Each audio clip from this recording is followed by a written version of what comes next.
Voyageurs de passage, fraternité, amis, bonjour à tous.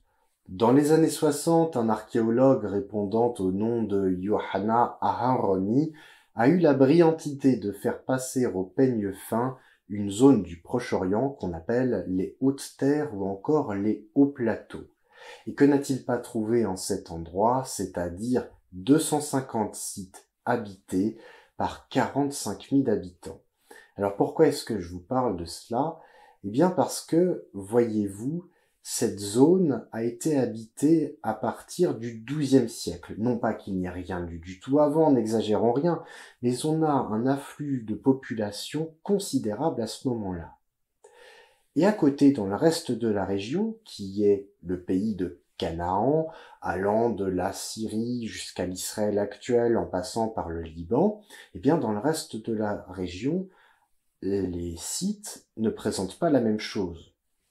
On a, surtout au passage du XIIIe au XIIe siècle, un grand nombre d'incendies destructeurs qui sont autant de traces d'une guerre. Alors que s'est-il passé exactement? D'où viennent ces habitants? Viennent-ils de l'intérieur, de l'extérieur? Pourquoi sont-ils là? Et surtout, pourquoi est-ce qu'un certain nombre d'archéologues à l'heure actuelle estiment que si l'on devait trouver des aïeux au Béné Israël, aux enfants d'Israël, eh bien, l'on devrait se tourner vers les habitants de ces hauts plateaux. Alors, ce que je vous propose de faire dans un premier temps, c'est de tout simplement prendre du recul par rapport à la carte, c'est-à-dire par rapport à l'espace, mais aussi par rapport au temps. Plaçons-nous au XIIIe siècle avant notre ère. Pour vous donner un personnage qui vous permettra de fixer le siècle, pensez à Ramsès II qui gouverne l'Égypte. Alors, il y a autant de distance entre Ramsès II au XIIIe siècle et César au Ier siècle qu'entre Clovis et nous, pour vous donner une idée. Pour le dire autrement, tout ce que vous imaginez de Rome n'existe pas encore, et tout ce que vous imaginez de la Grèce non plus. Athènes, Platon, avant lui Homère, cela n'existe pas encore, il faudra attendre plusieurs siècles pour que cela arrive. Cela ne signifie pas que ces régions sont inhabitées, je veux simplement vous dire que nous, de toute manière, nous allons nous attacher au Proche-Orient et nous allons nous transporter dans un temps qui n'est vraiment plus le nôtre. Alors comment est-ce qu'on fait pour étudier des périodes aussi lointaines? Eh bien, on commence par demander à des archéologues qui utilisent leurs propres outils de fouille et qui savent quoi chercher. Que regardent les archéologues? Ils regardent évidemment les bâtiments qu'ils trouvent, dans quel style sont ces bâtiments. Ils recherchent des écritures. La langue est évidemment un indice énorme de la civilisation à laquelle on a affaire, mais pas que. Ils recherchent aussi des outils qui peuvent être utilisés. Est-ce qu'on a des outils agricoles ou pas? Si l'on en a, c'est qu'on pratiquait l'agriculture.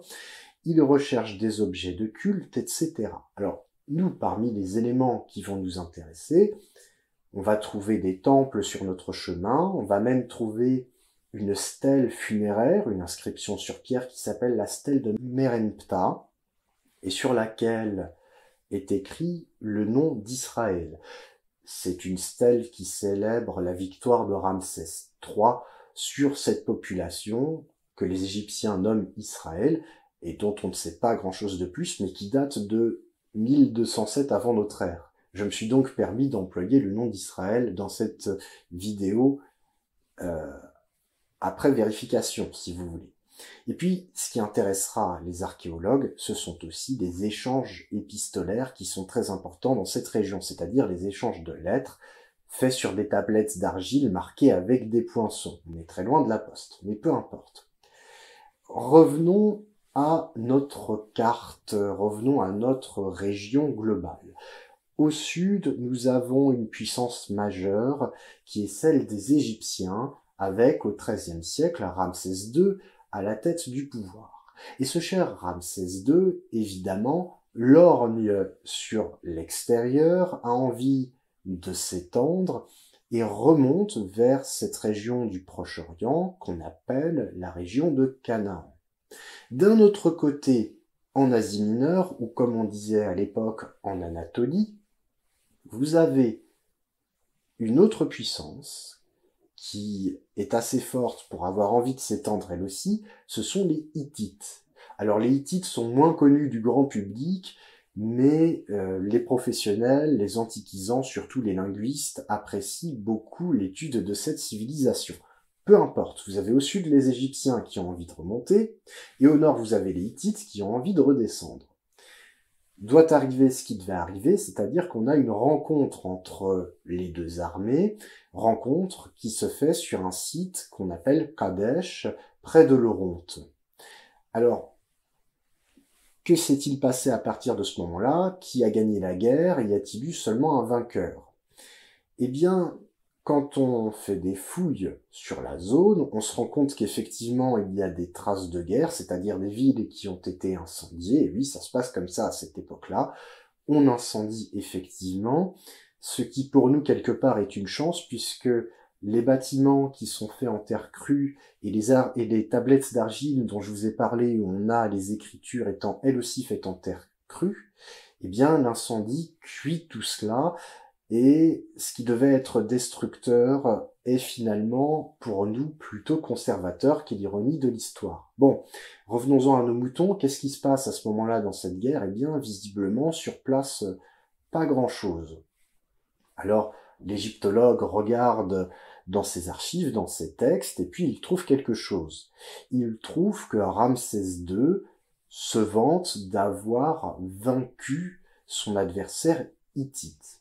Bon. Et là, à ce moment-là, le spécialiste du hittite vient à la rescousse et dit non, attendez, ça s'est pas passé comme ça, moi j'ai autre chose. Et lui, il trouve dans ses archives exactement la version inverse, c'est-à-dire que le seigneur des Hittites, le roi, en fait, le chef des Hittites, excusez-moi, eh bien, estime avoir intimé le respect au pharaon. Alors, qu'est-ce qu'on peut penser de cette situation? Eh bien, nous avons affaire à de la langue de bois, tout simplement, comme quoi ça ne date pas d'hier. En réalité, les deux chefs savaient très bien que cette guerre serait interminable, ils avaient un pouvoir relativement important l'un et l'autre, ils auraient beaucoup à y perdre pour pas grand-chose et finissent par signer un traité de paix. Ça ne va pas plus loin. Cela signifie que notre petite région, la région de Canaan où se trouvent nos chères hautes terres, est divisée en deux parties. Cette région compte ce qu'on appelle à l'époque des cités-États. Chaque cité-État a un roi en temps normal.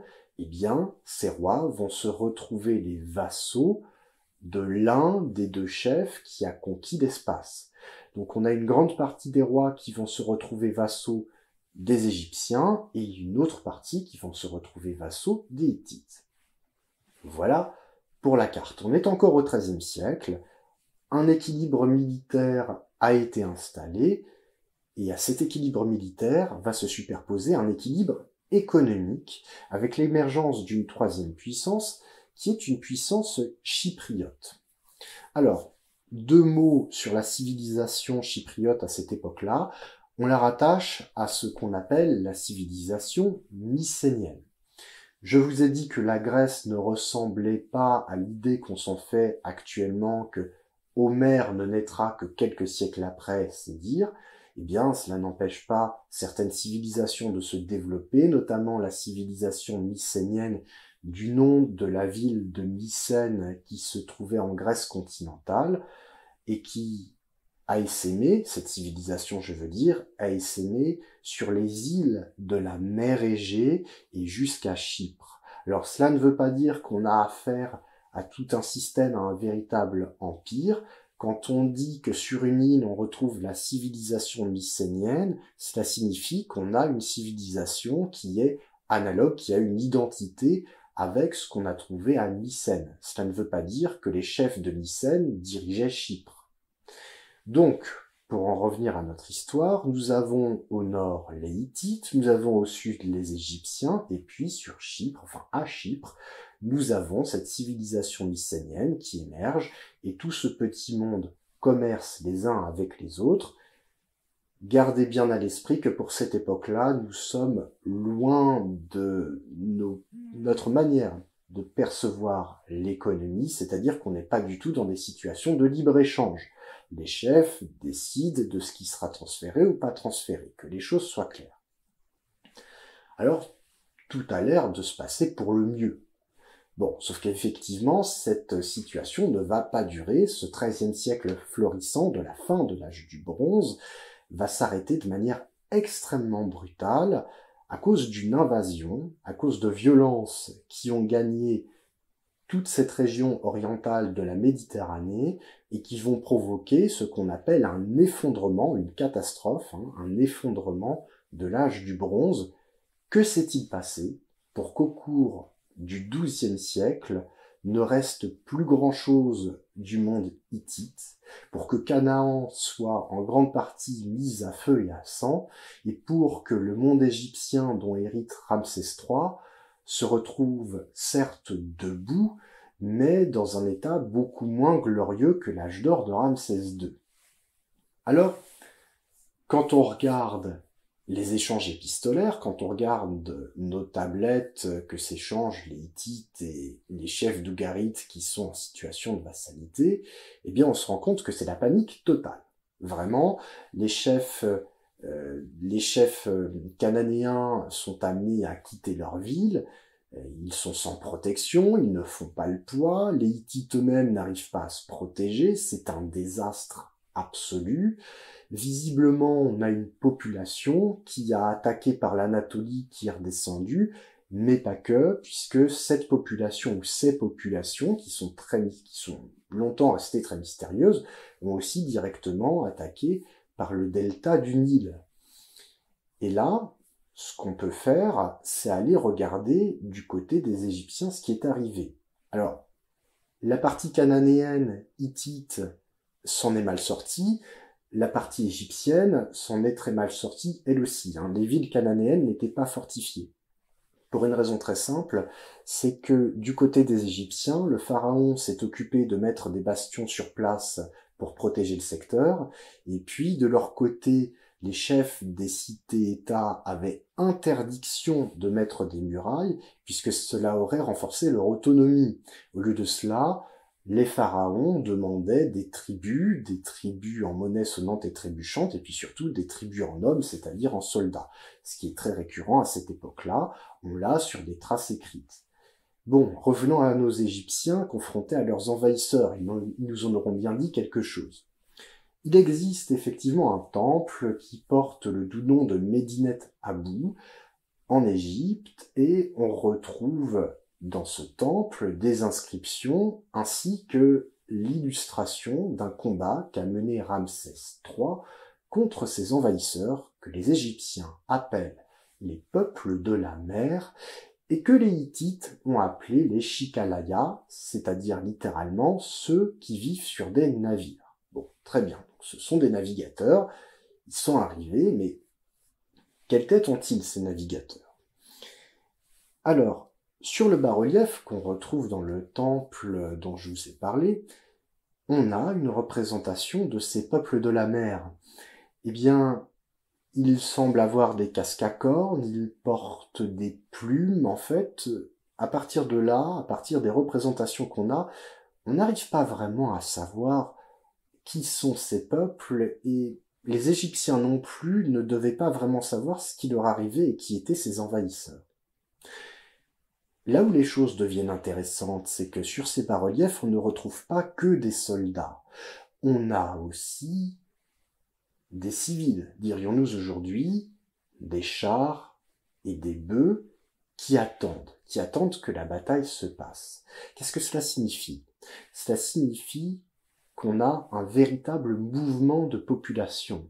Ce n'est pas comme lorsque Ramsès II essayait d'étendre son territoire par le nord en n'envoyant qu'une armée. Il n'a pas besoin d'envoyer des femmes et des vieillards, ce serait ridicule.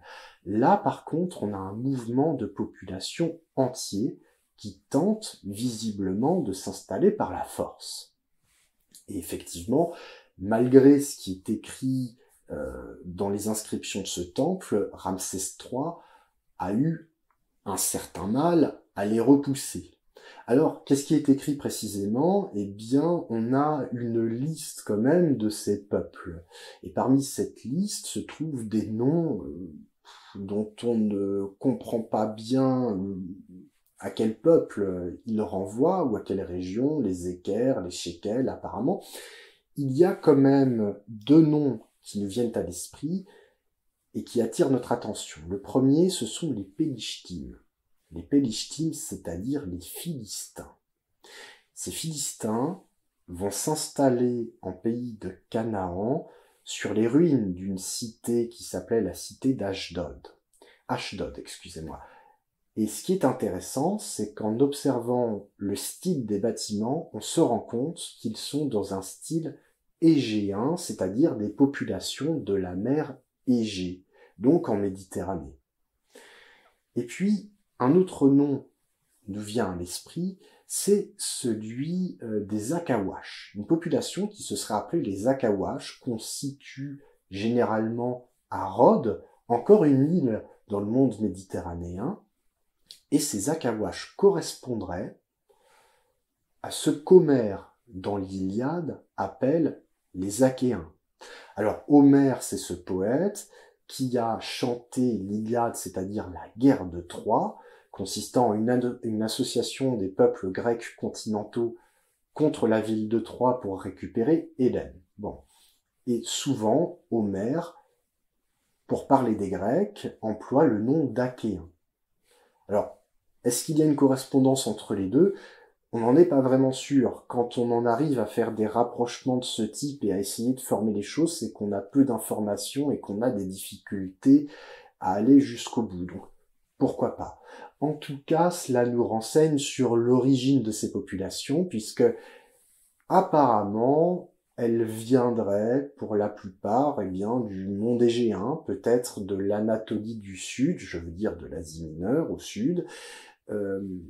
C'était peut-être des Doriens aussi, pour la plupart. Alors les Doriens, ce sont des populations qui s'installeront dans la région de Sparte et qui vont devenir les ancêtres des Spartiates. Bon.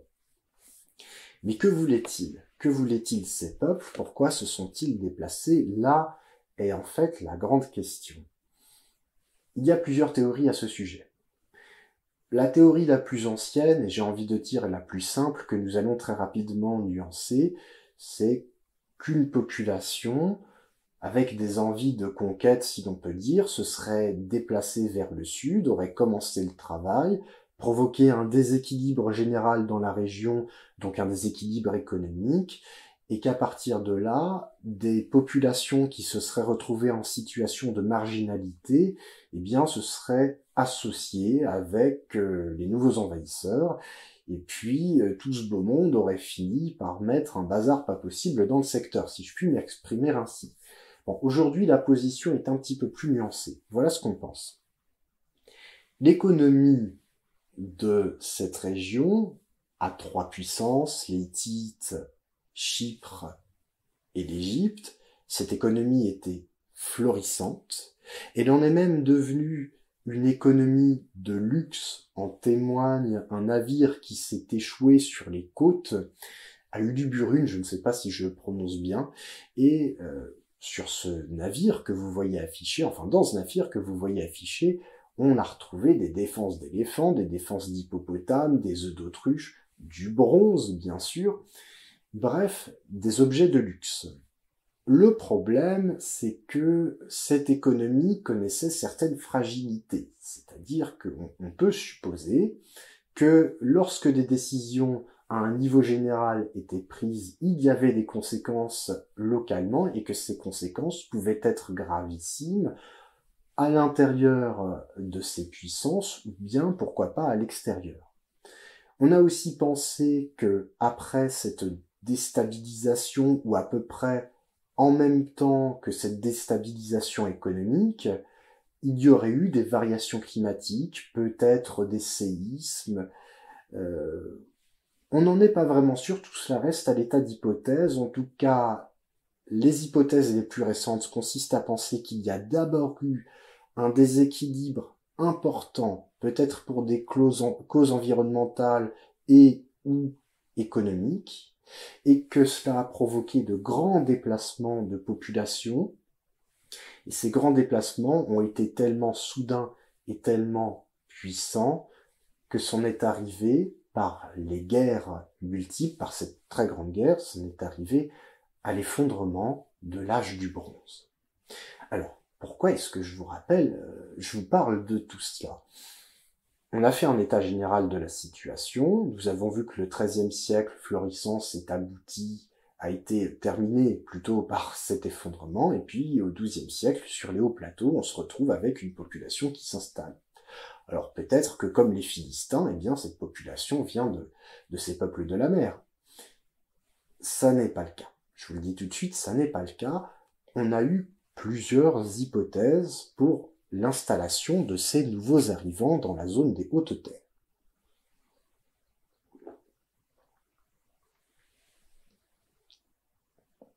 Alors, un bibliste allemand du nom d'Albrecht, dans les années 20 du siècle dernier, a émis une hypothèse. À cette époque-là, on n'est pas encore au même niveau archéologiquement qu'aujourd'hui. On a surtout fouillé dans les zones qui nous semblent indiquées par le texte sacré. Mais on ne s'est pas encore émancipé de ce texte. C'est-à-dire que le coup de génie d'Aharoni, il n'était pas le seul à vouloir faire cela, c'était de s'émanciper du texte, de vraiment faire de l'archéologie, c'est-à-dire fouiller partout où il le faut, pour éclairer les histoires. Donc notre cher Albrecht, qu'a-t-il dit? Il a émis l'hypothèse de l'infiltration pacifique. La zone dont nous parlons est à la lisière du désert. Albrecht pensait que les pasteurs nomades qui paissent les troupeaux, surtout des caprins faciles à déplacer, se seraient installés progressivement en fait, se seraient sédentarisés, et puis devenant trop nombreux pour trop peu de terre, on en serait arrivé à des heurts importants. Alors, on sait aujourd'hui que les choses sont différentes avec toute l'histoire que je vous ai racontée des peuples de la mer, et puis aussi il faut ajouter que on ne voit pas bien pourquoi ces populations se seraient subitement installées. Bon. Il y a eu d'autres hypothèses, dont une qui a été émise dans les années 70, comment dire, suivant la mode politique de l'époque, en quelque sorte.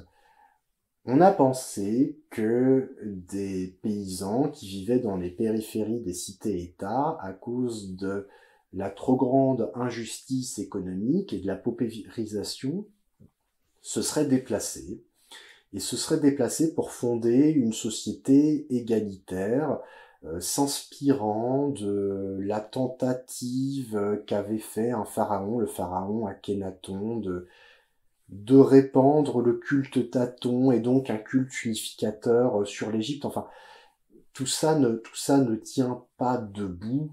En réalité, on ne comprend pas pourquoi des populations se seraient subitement déplacées de l'intérieur vers les hautes terres.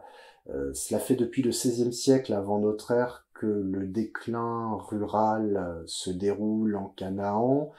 Les zones qui n'ont pas été touchées par le grand remue-ménage dont je vous ai parlé, et oui, quand une région est en guerre, ça ne signifie pas que le moindre mètre carré est occupé par des combats. Il y a des endroits qui sont épargnés, et dans ces endroits-là, les gens sont restés.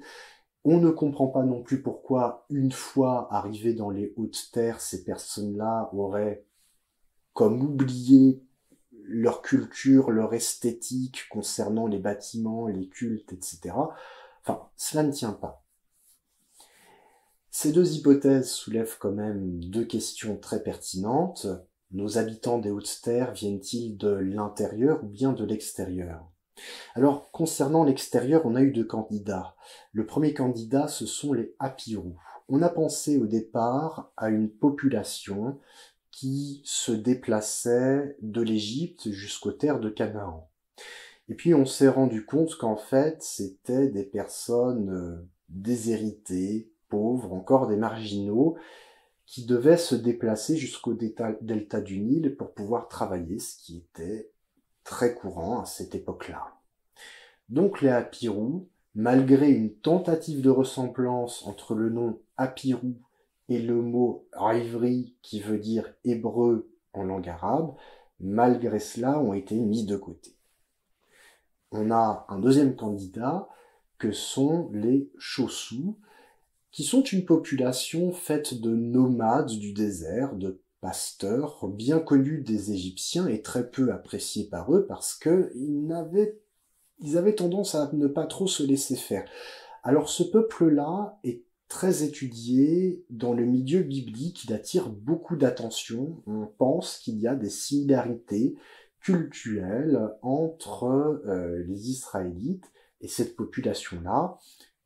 Je n'y reviendrai pas dans cet exposé. Qu'est-ce qu'on sait?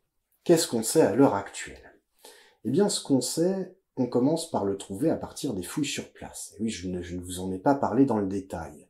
Je vous ai dit 250 sites, 45 000 habitants, très bien, mais encore. Voilà ce qu'on trouve et ce qu'on ne trouve pas. Ce qu'on trouve, pas grand-chose. Des outils d'agriculteurs, il est vrai. C'était des gens qui pratiquaient l'agriculture. Certes. Et ce qu'on ne trouve pas, des bâtiments officiels, des bâtiments, je veux dire, de grands bâtiments administratifs, voilà, des temples, des hôtels, on n'en a pas, des objets de culte en général, enfin, on a trouvé une statuette à tête de taureau, ce qui est très commun dans la région et ce qui ferait penser quand même à une certaine culture cananéenne. Visiblement, c'était des populations qui vivaient à l'écart avec une économie de subsistance et qui s'adonnaient un petit peu au commerce en vendant les produits de la vigne et de l'olivier, puisque la zone qui est en lisière du désert était plutôt fertile. Alors on n'a pas appris grand-chose finalement, sinon que, et ça on l'a découvert par la suite, sinon que enfin, par la suite, non. La découvert à ce moment-là, je m'emporte dans des grandes envolées lyriques. Je ne vous ai pas parlé de l'architecture des maisons qui étaient habitées par cette population. Eh bien, il faut vous imaginer, alors vous allez oublier la forme de votre maison dans un premier temps, et vous allez vous imaginer un cercle. Enfin, pas un cercle parfait, hein, une espèce d'ovale comme ça.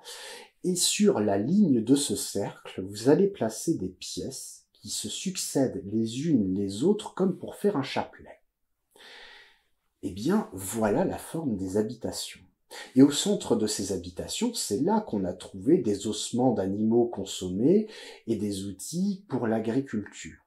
Mais quelle drôle d'idée de bâtir des maisons comme ça. Eh bien, l'archéologue, pour lui, cela est très significatif et même cela tombe sous le sens parce que lui sait que les nomades dans le désert, lorsqu'ils s'arrêtent pour passer la nuit, placent leur tente, excusez-moi, comme pour former un cercle et ainsi peuvent-ils parquer leur troupeau au milieu. Et donc, ces habitants qui se sont mis à construire des habitations de forme circulaire comme celle-là ont simplement gardé un réflexe en échangeant la peau des tentes par simplement des pierres. Donc c'était des nomades et c'était des pasteurs. Mais qu'est-ce qui peut bien pousser des pasteurs à venir s'installer là? Je vous ai dit que les populations locales faisaient du commerce et les populations de Canaan aussi. Elles faisaient du commerce de denrées alimentaires, en fait, du commerce de céréales. Et à qui le vendaient-elles? Eh bien, elles le vendaient dans des marchés aux nomades qui étaient des pasteurs, ces derniers apportant de la viande et des peaux. Donc ce petit monde cohabitait très bien par le fait des échanges. Mais lorsqu'on se retrouve avec des déséquilibres sur les terres, par exemple, je ne sais pas, des populations qui viennent pour mettre un bazar absolument pas possible, eh bien nos pauvres agriculteurs n'arrivent même plus à produire de quoi subsister. Ils ne vont certainement pas ouvrir le marché. Et à ce moment-là, les nomades vont devoir pallier le manque de production, ils vont devoir s'installer pour produire les denrées alimentaires dont ils ont besoin. Cette situation était déjà arrivée par le passé, mais à cette différence que par le passé, au bout d'un moment, eh bien, les nouveaux sédentaires revenaient à la vie nomade. Ça n'est pas ce qui est arrivé cette fois-ci. On a eu, suite à l'effondrement de l'âge du bronze et un déséquilibre local très fort, c'est-à-dire un manque de production agricole dramatique dans la région de Canaan, qui est très dépendant de la pluviométrie. Et ça, c'est mauvais. Quand vous avez un fleuve à côté comme le Nil, vous savez à peu près à quoi vous attendre. Si vous gérez bien et que vous mettez des greniers, vous pouvez vous débrouiller pendant les sécheresses, même plusieurs années. Par contre, quand vous dépendez de la pluie, là, c'est d'année en année que les choses se passent. Alors si en plus il y a une guerre qui vous empêche de bosser, c'est la catastrophe. Donc les nomades s'installent à ce moment-là, et puis, visiblement, ils restent. Il n'y a pas que sur les hautes terres que des nomades se sont installés. On en retrouve aussi sur des régions que deviendront, par exemple, les royaumes de Moab, le royaume d'Édom. Bon. Et puis on a des peuples de la mer qui s'installent aussi à côté, les Philistins. Pourquoi est-ce que je vous parle d'Israélites pour cette région des hautes terres? Eh bien, grâce à une dernière trouvaille, j'ai gardé le meilleur pour la fin, vous pouvez vous l'imaginer. Parmi les déchets, en fait, les restes d'animaux qu'on trouve au milieu de ces habitations, dans les petites cours centrales, on ne trouve pas, sur les régions des hautes terres, vous me voyez venir, on ne trouve pas d'ossements de porc. Et ça, c'est quand même quelque chose. On n'en trouve pas, mais on en trouve ailleurs. On en trouve chez les Philistins, les Moabites, etc. Et ça, c'est vraiment l'indice par excellence qui fait penser que, effectivement, si l'on devait choisir un ancêtre au bâtisseur du royaume d'Israël qui a historiquement existé, eh bien, on se tournerait vers les habitants de cette zone-là. Alors, pourquoi ne pas consommer du porc? On a évoqué des raisons hygiénistes, c'est-à-dire qu'on a pensé que les prêtres ont trouvé une explication magique et ont posé un interdit sur le porc. Ils ont trouvé une explication peut-être à des pathologies que le porc aurait pu transmettre. Bon, ces hypothèses-là sont très discutées, voire carrément mises de côté. Il semblerait que la pression culturelle fût vraiment importante parce que les interdits alimentaires sont particulièrement efficaces pour affirmer son identité et se différencier du voisinage. J'espère que ce petit exposé vous aura plu. Moi, en tout cas, ça m'a fait un très grand plaisir de vous partager cela. Je vous en ferai d'autres sur des sujets relatifs à l'Antiquité. Aujourd'hui, pour vous faire cet exposé, j'ai largement puisé dans un ouvrage qui s'appelle La Bible dévoilée, qui a été écrit par deux archéologues répondant au doux nom de Finkelstein et Zilberman. Je vous convie à aller ouvrir le texte et à chercher, il y a bien d'autres choses dans ce texte à aller regarder. Et bien sûr, je vous remercie d'avoir été aussi patient et d'avoir écouté jusqu'au bout.